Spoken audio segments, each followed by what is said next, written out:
June 25, 1876. The Battle of the Little Bighorn, better known as Custer's Last Stand, ended in total disaster. General George Armstrong Custer and more than 200 men of the 7th Cavalry were wiped out by Lakota and Cheyenne warriors. But what if I told you the story you've been taught, the clean, heroic version, was a carefully crafted lie? The U.S. Army didn't just lose a battle that day. They covered up what really happened to Custer and his men. The truth was so disturbing, so humiliating, that it was hidden for decades from the American public, and even from Custer's own widow. In this video, we'll uncover the shocking eyewitness accounts, the mutilations the Army refused to admit, and the dark secrets buried on Last Stand Hill. By the end, you'll see exactly why the Army lied, and how the truth changes everything you thought you knew about Custer's last stand.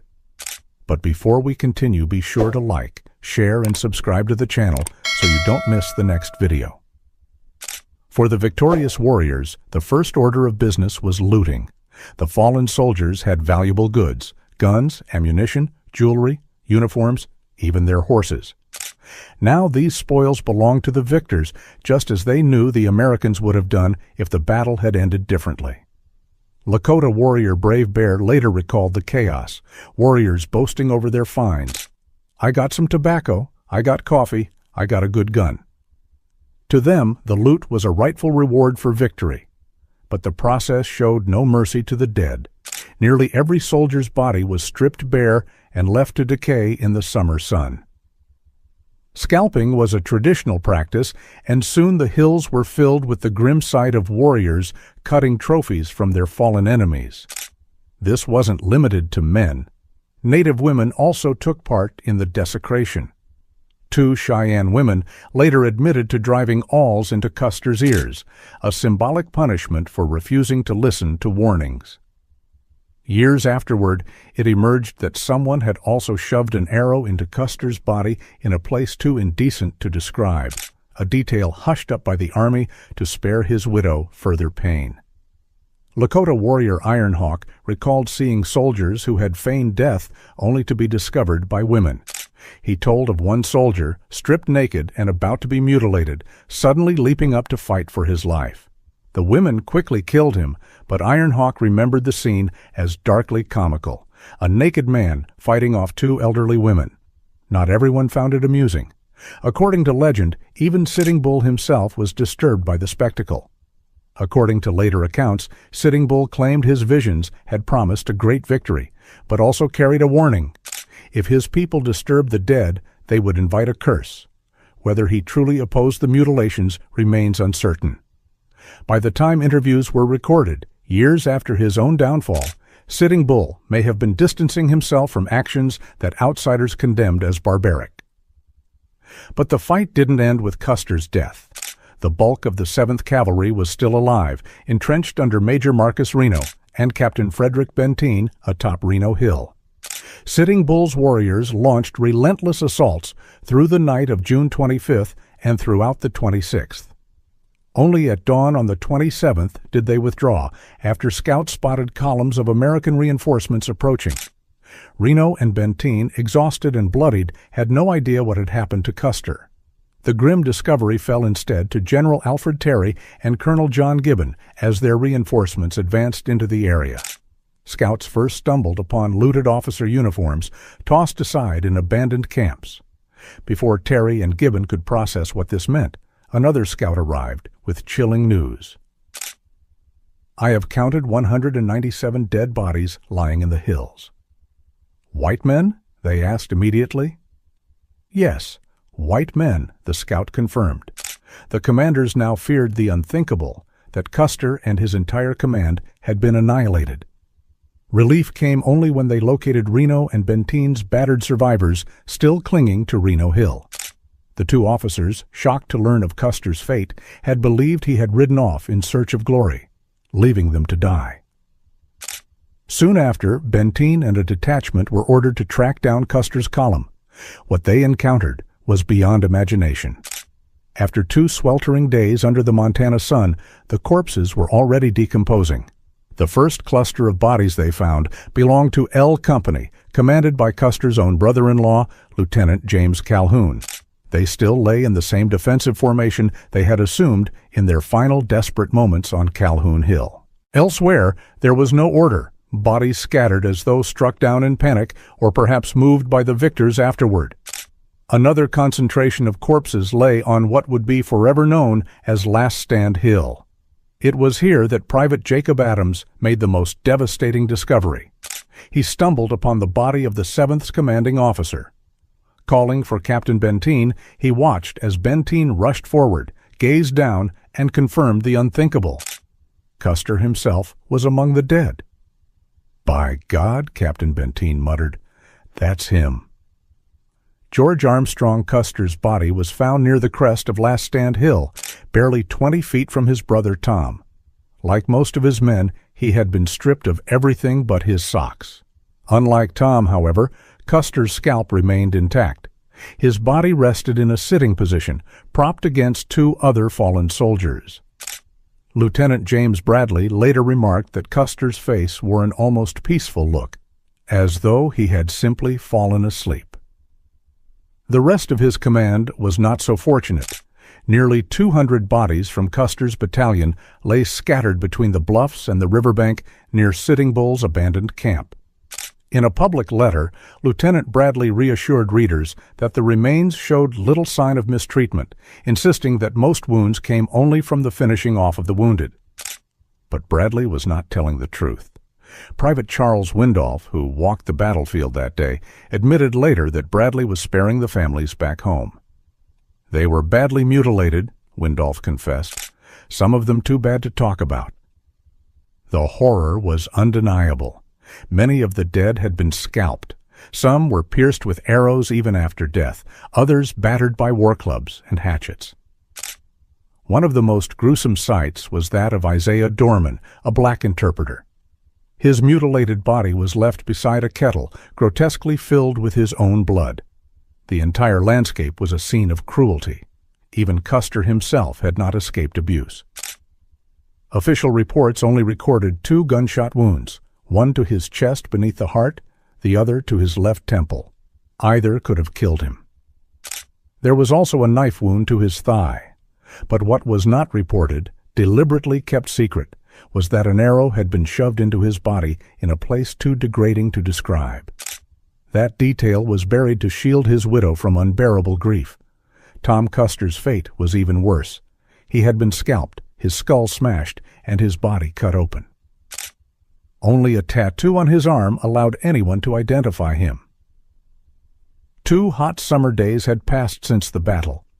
By the time reinforcements reached the field, decomposition was well underway. Colonel Gibbon admitted the stench alone was unbearable, the corpses already offensive when he arrived. For the survivors who saw it, the memory of that sight and smell would never leave them. It has long been believed that no one survived the massacre on Last Stand Hill. But Private Jacob Adams, the first man to identify Custer's corpse, recalled making another discovery that challenged that assumption. As Adams and others moved among the bodies, they suddenly heard a sound. A faint, distressed cry came from the carnage. It was not a soldier calling for help. It was a horse. The lone survivor of Custer's command, a battle-scarred bay gelding named Comanche. The horse belonged to one of Custer's fallen officers whose body lay nearby. Riddled with 7 wounds from bullets and arrows, dehydrated and weak, Comanche had refused to leave his master's side. When Adams and the soldiers spotted him, they rushed to help. No man served in the cavalry without respecting its horses. Against the odds, Comanche was able to stand. He was led away to rejoin what remained of the 7th Cavalry. Other horses were recovered from the battlefield, but none captured the imagination like Comanche. His injuries, his loyalty, and his solitary presence on Last Stand Hill gave him a special place in history. He would recover, live out a long retirement as the regiment's mascot, and when he died in 1891, Comanche became one of only 4 horses ever honored with a full military funeral. The following day, June 27th, was spent counting and identifying the dead. The task was grim and often uncertain. Many bodies were too disfigured to recognize, and in some cases, identities were little more than guesses. 19 men were never accounted for at all. In the years that followed, human remains were still being discovered in the surrounding hills, raising the haunting possibility that some men had escaped the initial slaughter only to be hunted down later. On the morning of June 28th, the burials began.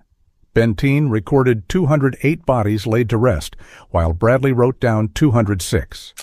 The exact number hardly mattered. It was a rushed, desperate job. With the threat of renewed attacks from Sitting Bull or his allies, the soldiers had no time to dig proper graves. Most were placed in shallow pits where they fell or interred together in hastily dug mass graves. Custer and his brother Tom were buried side by side at the foot of the hill.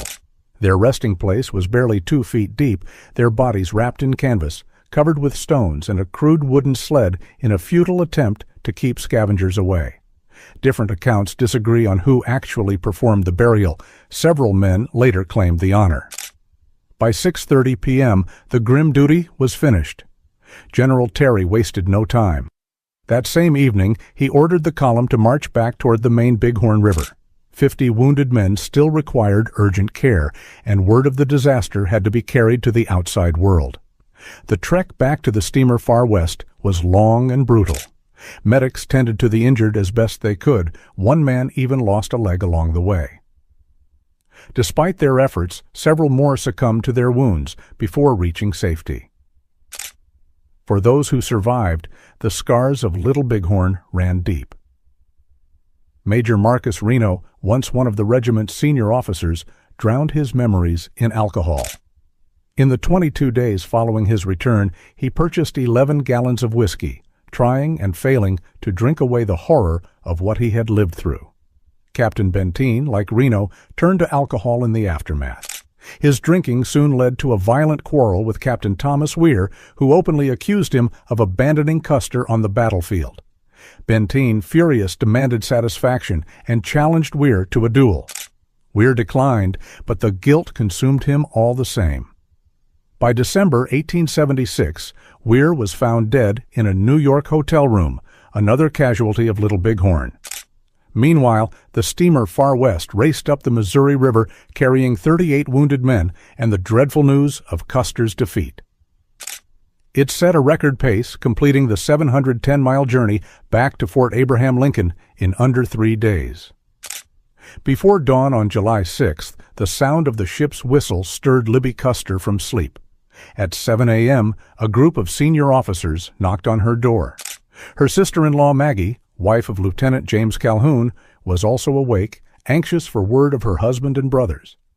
The officers ushered the women into the parlor, and there delivered the devastating news. Libby had been George's sweetheart since their teenage years. After 12 years of marriage, their love letters still glowed with affection and devotion. Now her world collapsed. One officer, Lieutenant Gurley, later admitted it was one of the hardest moments of his life. Imagine the grief of those stricken women, their sobs, their flood of tears that knew no consolation, yet Libby showed remarkable resolve. Rather than withdraw into private mourning, she insisted on joining the officers as they broke the same news to the other 26 women at the fort who were now widows. Her life from that day forward was forever defined by Little Bighorn. Until her death in 1933, Libby defended her husband's honor, blaming Reno and Benteen for the disaster while fiercely preserving Custer's reputation. The wider world learned the truth the next morning. On July 7th, the news reached Washington by telegraph.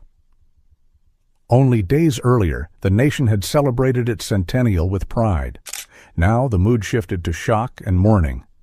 Custer's annihilation dominated the headlines, sparking bitter debates over who bore responsibility. Was it Custer's reckless ambition? Reno and Benteen's failures? Whatever the verdict, one fact was undeniable. The Battle of the Little Bighorn was one of the worst defeats the U.S. Army had ever suffered at the hands of Native American warriors. And its legacy would haunt the nation for generations.